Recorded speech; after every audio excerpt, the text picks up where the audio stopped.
अमीर बहू लाई दहेज में कंबल और हीटर। आपके दिए हुए वादे के बीच मैं क्यों पिसूं? मैं आपकी इस बात को नहीं मानूंगी। ईशानी, तुम मेरी बेटी हो और मैं तुम्हारा अच्छा बुरा बहुत अच्छे से जानता हूँ। नरेश मेरा बचपन का दोस्त है और हम दोनों ने तुम्हारी जन्म पर ही एक दूसरे को ये वचन दे दिया था। आप कितने खुदगर्ज हो बाबा। आपने ये भी नहीं सोचा कि बड़े होकर अगर आपकी बच्ची को कोई और पसंद आ गया तो क्या होगा? तुम किसी को पसंद करती हो? नहीं, मैं नहीं करती, लेकिन इतने गरीब परिवार में बहू बनकर जाना मुझे मंजूर नहीं। ईशानी बेटा, ऐसे बड़ों के फैसलों पर उंगली नहीं उठाते। सुनील जी और नरेश जी एक दूसरे के बचपन से दोस्त हैं और इनकी इसी दोस्ती को ये दोनों रिश्तेदारी में बदलना चाहते हैं। रिश्ता दोस्ती तक भी ठीक ही है माँ, रिश्तेदारी से तो बहुत सारे रिश्तों में फूट पड़ जाती है। ईशानी, आप शांत हो जाइए, बच्ची है, मैं इसे समझा दूंगी। मैं कोई छोटी सी बच्ची नहीं हूं माँ। तू मेरे साथ कमरे में आ, चल जल्दी से। गीता अपनी बेटी को कमरे में ले आई और समझाने लगी।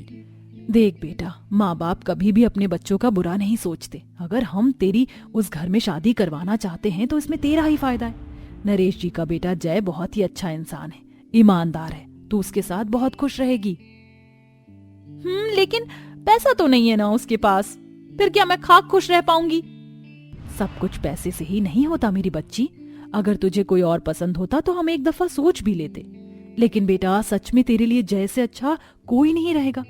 तेरे बाबा ने तेरे जन्म से नरेश जी के घर तेरी शादी का सपना देखा है। आज तक उन्होंने तेरे लिए कितना कुछ किया है। अपने बाबा की खुशी के लिए क्या तू कुछ नहीं कर सकती? बोल।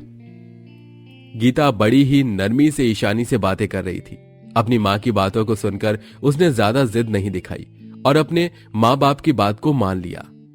ठीक है माँ, अब जब आप सब कुछ सोच ही चुके हो तो मैं क्या कर सकती हूँ? मैं इस शादी के लिए तैयार हूँ। ईशानी ने मजबूरी में शादी के लिए हाँ कर दी।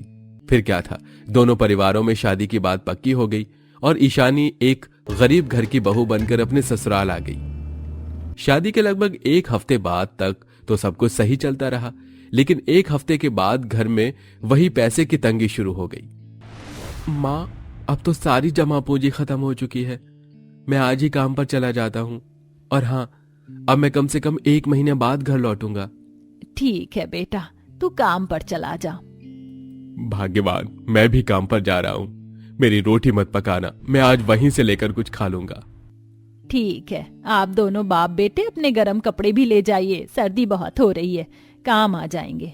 अरे ईशानी बहू, ला अपने पति और ससुर जी के गरम कपड़े ले आ। देती हूँ। आज तो बड़ी ही सर्दी लग रही है। ये लीजिए। क्या हुआ, आप दोनों कहीं जा रहे हो क्या? हाँ ईशानी, हम दोनों काम पर जा रहे हैं। अगर और ज्यादा छुट्टी पर रहे तो खाने के भी लाले पड़ जाएंगे। हम चलते हैं। नरेश और जय दोनों ही काम पर चले गए। उनके जाते ही आज तो बहुत ही ज्यादा ठंड है। मैं तो अपने सामान में से अपना हीटर और कंबल निकाल रही हूँ। वैसे भी इतनी सर्दी में कोई काम करना मेरे बस की नहीं है। क्या भाभी, आप अपने दहेज में नया कंबल और हीटर लेकर आई हो? हाँ लाई हूँ। मेरे बाबा अमीर हैं तो उन्होंने मुझे मेरी जरूरत की सारी चीजें दी हैं। वो जानते होंगे कि इस गरीब खाने में मुझे किसी चीज की सहूलियत नहीं मिलेगी। ऐसे मत बोलो भाभी। तो कैसे बोलूं? एक बात कान खोलकर सुन लो रोशनी, मैं तुम लोगों को अपने हीटर और कंबल में कोई हिस्सा नहीं दूंगी और अगर किसी ने मेरी चीजों को हाथ लगाया तो मुझसे बुरा कोई नहीं होगा। ईशानी ऐसे बोलकर अपने कमरे में चली गई और अपना हीटर और कंबल निकालकर वो दरवाजा बंद करके गरमाई में लेट गई। ये मेरा सामान है। इन गरीबों की तो नियत में ही खोट होता है। कोई भी अच्छी सी चीज देखी नहीं कि उसके ऊपर अपना हक जमाने लग जाते हैं। लेकिन मैं भी इन्हें अपने हीटर और कंबल का आराम नहीं दिखाऊंगी। इनके वादे की वजह से मुझे ये गरीबी देखनी पड़ रही है, लेकिन मैं भी अब इस सब का बदला इन्हीं से लूंगी।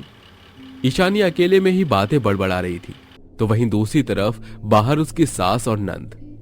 सुनील जी की आदत तो बड़ी ही अच्छी है। वो कभी भी अमीर गरीब में भेद नहीं करते हैं। मुझे तो लगा था कि उनकी बेटी भी यही गुण लेकर आएगी, लेकिन कोई बात नहीं माँ, छोड़ो। हम कौन सा इन हीटर वगैरह में ही टाइम काटते थे। जो भाभी की चीज है उसे वो ही इस्तेमाल कर लेंगी। रोशनी ने ऐसे बोलकर बात को खत्म कर दिया और दोनों माँ बेटी घर के कामों में लग गई। माँ, ये बर्तन आप मत धोइए, पनघट का पानी बहुत ठंडा था, आपके हाथ सुन्न हो जाएंगे। अरे चल कोई बात नहीं, इतनी सर्दी हो रही है, मैं ही इन्हें धो दूंगी, तू जल्दी से सफाई कर दे। आप भी ना मानती नहीं हो, मैं धो देती ना बर्तन। अरे मेरी प्यारी बच्ची, मैं ठीक हूँ, तू कुछ और कर ले। ऐसे बोलकर चंचल खुद ही ठंडे पानी से बर्तनों को धोने लग गई। उसकी बेटी ठंड में बस एक शॉल ओढ़े पूरे घर की सफाई कर रही थी और बहू आराम से कमरे में लेटी हुई आराम फरमा रही थी। रोजाना ऐसे ही सिलसिला जारी था कि एक दिन ठंड में ज्यादा काम करने की वजह से चंचल की तबीयत खराब हो गई। अरे नहीं माँ, आपको तो बहुत ही तेज बुखार है, चलिए मैं आपको अस्पताल ले चलती हूँ। अस्पताल लेकर जाएगी तो बहुत पैसे खर्च हो जाएंगे, मैं ठीक हूँ। रोशनी तू मेरी चिंता मत कर। नहीं माँ, आपके शरीर का तापमान बहुत घट रहा है, आप अस्पताल चलिए। मैंने भैया को भी आपकी तबीयत के बारे में बता दिया है। मैं नहीं जा पाऊंगी मेरी बच्ची, मुझे बहुत सर्दी लग रही है। सर्दी? रुकिए, मैं भाभी से उनका हीटर या कंबल मांग लेती हूँ। रहने दे बेटा, तेरी भाभी कुछ नहीं देगी, एक बार कहकर देखने में क्या हर्ज है। रोशनी ईशानी से हीटर मांगने चली गई, लेकिन तुम्हारी नीयत इतनी ज्यादा खराब क्यों है? जब से मेरा हीटर और कंबल मैंने निकाला है तभी से तुम माँ बेटी की इसके ऊपर नजर है, और जब बातों से तुम्हें ये नहीं मिल पाया तो तुमने बीमारी का नाटक करना शुरू कर दिया। कितनी गिरी हुई हो तुम दोनों। बस कीजिए भाभी, हम गरीब हैं तो इसका मतलब ये नहीं कि आप हमारी नीयत में खोट निकालो और हमें कुछ भी बोलो। मेरी माँ आपकी भी माँ है और उनकी बीमारी सेहत से आपको भी फर्क पड़ना चाहिए, लेकिन मुझे नहीं पड़ता।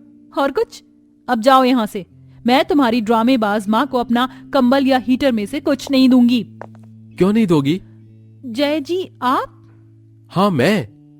भैया आप आ गए, माँ की तबीयत खराब है, उन्हें अस्पताल लेकर चलिए। नहीं छोटी, इस मौसम में माँ को बाहर निकलना सही नहीं है। मैंने डॉक्टर को ही यहाँ आने को बोला है, वो आ जाएंगे। अच्छा। और तुम ईशानी, ये कैसा बर्ताव है? क्या तुम मेरी माँ बहनों को ऐसे ही ट्रीट करती हो? वो जय जी। क्या वो? हाँ भैया, भाभी जी ऐसी हैं, ये सारा दिन बिस्तर में पड़ी रहती हैं और घर के सारे काम मैं और माँ करते हैं। घर के कामों को करने के चक्कर में ही माँ की ये हालत हुई है, और भाभी को तो देखो, उन्हें ये सब भी ढोंग लग रहा है। मुझे तुमसे ऐसी उम्मीद नहीं थी। तुम्हें क्या लगता है ईशानी, तुम अमीर हो तो कुछ भी करोगी? अगर तुम्हें मेरी माँ से, मेरी बहन से, मेरे परिवार से प्यार नहीं है, इनकी परवाह नहीं है, तो मेरा भी तुमसे कोई रिश्ता नहीं है। चली जाओ अपने मायके वापस और अपने बाप को बोलकर किसी अमीर परिवार की बहू बन जाना। मुझे तुम्हारी जैसी पत्नी नहीं चाहिए। जय की बात सुनकर ईशानी हक्का बक्का रह गई और अचानक कुछ बोल नहीं पाई। देख क्या रही हो? ले जाओ ये हीटर, कंबल, सब कुछ जो तुम लाई हो, और वापस मत आना। जय जी, आप ऐसा कैसे कर सकते हो? जैसे तुमने किया मेरी माँ बहन के साथ। मैंने जो किया, मुझे उस पर शर्मिंदगी है। मैं न जाने ये क्या कर रही थी, या शायद अमीरी गरीबी का फर्क मुझसे ये सब करवा रहा था, लेकिन अब मैं ऐसा कुछ भी नहीं करूंगी, पक्का। मुझे माफ कर दीजिए। माँ जी को सर्दी लग रही है तो मैं उन्हें हीटर और कंबल भी दे दूंगी, लेकिन आप प्लीज मुझे घर से मत भगाइए। माफी मांगनी है तो मेरी माँ बहन से मांगो जिन्हें तुमने सताया है। माँ जी, रोशनी, मुझे माफ कर दो ना, मैं आप सभी को छोड़कर कहीं नहीं जाना चाहती हूँ। हम भी आपको कहीं नहीं भेजना चाहते हैं, आपको एहसास कराने के लिए भैया ने ये सब बोला था। मैं अपने भाई को अच्छे से जानती हूँ, वो ऐसा कभी नहीं करेंगे। अब आप ज्यादा रोइए मत भाभी जी। हाँ बहू, अब बस भी कर। माँ जी, मैं भी आपके लिए अपना हीटर और कंबल लाती हूँ, और अब से हम सब उन दोनों चीजों का मिलकर इस्तेमाल करेंगे। ईशानी की बात सुनकर सभी मुस्कुराने लगे। वो अंदर से अपना कंबल और हीटर ले आई और उसे अपनी सास को दे दिया। गरमाई में लेटकर चंचल की तबीयत को भी आराम हुआ। अब ईशानी अपने परिवार का मतलब समझ चुकी थी। अब से वो घर के सभी काम मिलजुल कर करती थी और सभी खुशी से एक साथ रहते थे।